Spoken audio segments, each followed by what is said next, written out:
ചൂര കിട്ടി. പച്ച ചൂര അതിനെ ഞാൻ ഒന്ന് കട്ട് ചെയ്തിട്ട് ഇപ്പം വരാം. ചൂര മീൻ നല്ല വൃത്തിയിട്ട് അത് കഴുകിയിട്ടുണ്ട്. ഇത് പൊരിക്കാനും ഇത് കറി വയ്ക്കാനും താഴെ ഇട്ടുണ്ട്. പൊരിക്കാനും തല പൊരിക്കാനാണ് പോകുന്നത്. ഇതിലോട്ട് തക്കാളി നേരത്തെ ഞാൻ ചിക്കൻ തക്കാളി ഇട്ട് പുളിഞ്ചിക്കാൻ കിട്ടി, മാങ്ങ കിട്ടില്ല പുളിഞ്ചിക്കും കേട്ടോ. പച്ചമുളക് കൂടെ ഞാൻ പോയി തേങ്ങ തിരിക്കിട്ട് അതിലേക്ക് ആവശ്യമുള്ള തേങ്ങ ഇട്ടിട്ടുണ്ട്, ഉരുവാപ്പൊടി ഇട്ടിട്ടുണ്ട്, മല്ലിപ്പൊടി ഇട്ടിട്ടുണ്ട്.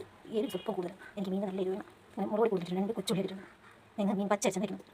ഇനി ഇതിനെ അരച്ചിട്ട് വരാം. അരപ്പുരടി ഈ അരപ്പിന് അതിലോട്ട് ഒഴിക്കും. മീൻ കരടിലോട്ട് വെച്ചിട്ട് ഇനി മഞ്ഞപ്പൊടി ഇട്ട് കൊടുത്തത്. ഇനി അടുത്ത് പുളിപ്പിന് ആവശ്യമുള്ള പുളി എടുക്കണം. ആവശ്യമുള്ള പുളി വെച്ച് കൊടുക്കാം. പുളിഞ്ചി കിട്ടുന്നത് പുളി കുറച്ച് ചേർക്കുന്നുള്ളൂ. നോക്കിയിട്ട് വേണം ഉപ്പ് ഇട്ട് കൊടുത്ത് നല്ലോണം നമുക്ക് പറയാം. എന്നിട്ട് മീൻ ഉപ്പും പുളിയൊക്കെ ഉണ്ടോ ഒന്ന് നോക്കാം. മീൻ തിളച്ചതിന് ശേഷം കറി ഇട്ടിടാം. ഉപ്പ് നേരത്തെ ഇട്ടിട്ടുണ്ട്, ഈ കറി ഇട്ടിടാം. തിളച്ചതിന് ശേഷം ഇടാം. മീൻ തിളച്ചിട്ടുണ്ട്, ഇനി കറി ഇട്ടിടാം.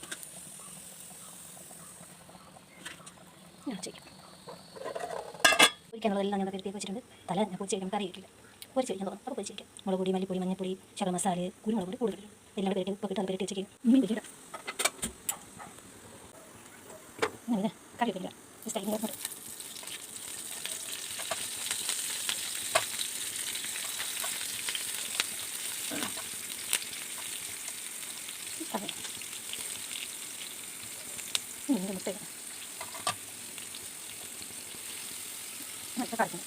നല്ലോണം വെട്ടി തിളക്കിയാണ്. ഞാൻ ഉപ്പും പുളിയൊക്കെ നോക്കി, രണ്ടും ഇല്ലായിരുന്നു. ഉപ്പ് ഇട്ടിട്ടുണ്ട്, പുളി ഒഴിച്ചിട്ടുണ്ട്. ചോറ് പച്ചരിച്ച് വെച്ച ചൂര മീൻ കറി, ചൂര പൊടിച്ചത്, മുരിങ്ങയില തോരൻ, ബീഫ് മെഴുക്ക് പുരട്ടി, ചീനി തോരൻ.